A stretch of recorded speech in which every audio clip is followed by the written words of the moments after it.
cominciamo a parlare, se parlo in lingua mi capisci tutti? Ecco, bravo. Ecco. Quindi se cominciamo a parlare non lasciamo più tempo, un paio ore. Quindi per cominciare vorrei lasciare la parola a Clelia, che è una delle massime esperte dei costumi e degli abiti proprio di antichi veneti, tanto può dare una delucidazione iniziale. Beh, allora da dove cominciare? Voi vedete, immagino, questa sera dei costumi alquanto strani, alquanto particolari, che non si vedono normalmente in giro nelle rievocazioni storiche, e questo perché ci sono pochissime persone che fanno studi approfonditi sulla storia dei Veneti, sui costumi dei Veneti antichi,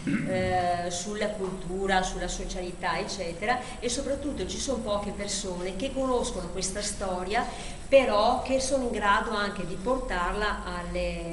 agli altri, cioè di farla conoscere questa storia. Infatti di solito gli archeologi sono una casta un po' particolare, insomma, sono intellettuali, si rivolgono a persone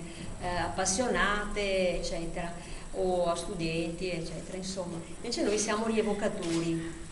e quindi degli studi che noi ricostruiamo anche gli oggetti per vedere perché sono stati fatti così, come funzionavano, di che cosa erano composti, quali manualità e quali attrezzi servivano per costruirli. Quindi io di solito nel gruppo mi occupo della costruzione dei costumi, dello studio sui costumi, dei materiali, dei colori, eccetera. Per cui il mio lavoro è quello di andare a spulciare dappertutto reperti, oggetti che riguardano non solo il Veneto, perché purtroppo gli oggetti che si degradano non si trovano poi nelle tombe delle nostre zone, si trovano invece nel Torbiere, nel Nord America, si sono ritrovati in Piemonte, si sono ritrovati nel Nord Europa,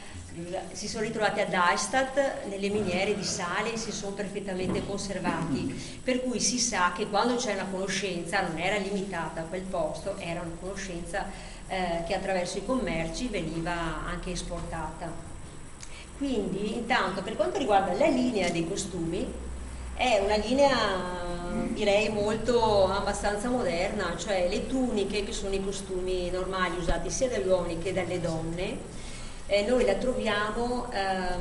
sbalzata sulle lamine votive, sulle situle, che sono queste urne cinerarie che a volte sono perfettamente decorate con immagini di vita, di guerra, immagini mitologiche, e anche di costumi femminili e maschili, nonché legate per esempio alla tessitura. Questo che fa parte anche del mio studio sui costumi, sulla tessitura. C'è anche una parte molto curiosa che è la parte magica, legata al movimento del lavoro femminile, che dal lavoro manuale di tutti i giorni ha anche una parte che viene definita un po' magica della tessitura, come quella delle parche, come quella delle divinità che tessono i fili della vita, come per esempio la dea Arizia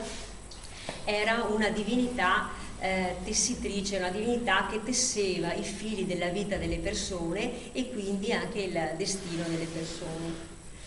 Poi le altre ricerche le abbiamo fatte naturalmente sempre in base ai ritrovamenti del Museo di Este, su questo uso delle applicazioni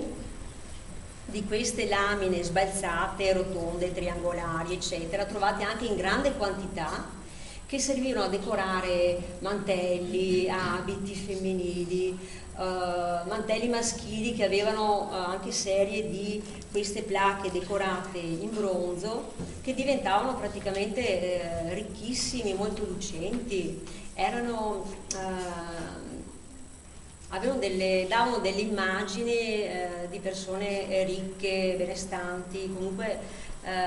abbastanza appariscente come idea. Poi c'erano anche le lamine molto più sottili, fatte in foglia d'oro, che venivano probabilmente applicate agli scialli femminili. Poi c'era questo uso di questo cinturone, che era probabilmente un uso cerimoniale o rituale, e che è tipico femminile, era in bronzo, foderato di cuoio, però lo usavano, sembra, anche i guerrieri, un po' più basso di questo. Quindi era proprio una caratteristica, direi, dei Veneti antichi, l'uso del cinturone fatto in lamina di metallo. Poi per quanto riguarda i costumi femminili in genere, dai ritrovamenti delle tombe si potrebbe dire che la donna identificava la ricchezza della famiglia, perché la tomba femminile era più ricca, anche l'importanza della donna all'interno della famiglia, che era rappresentativa di tutto il suo contesto.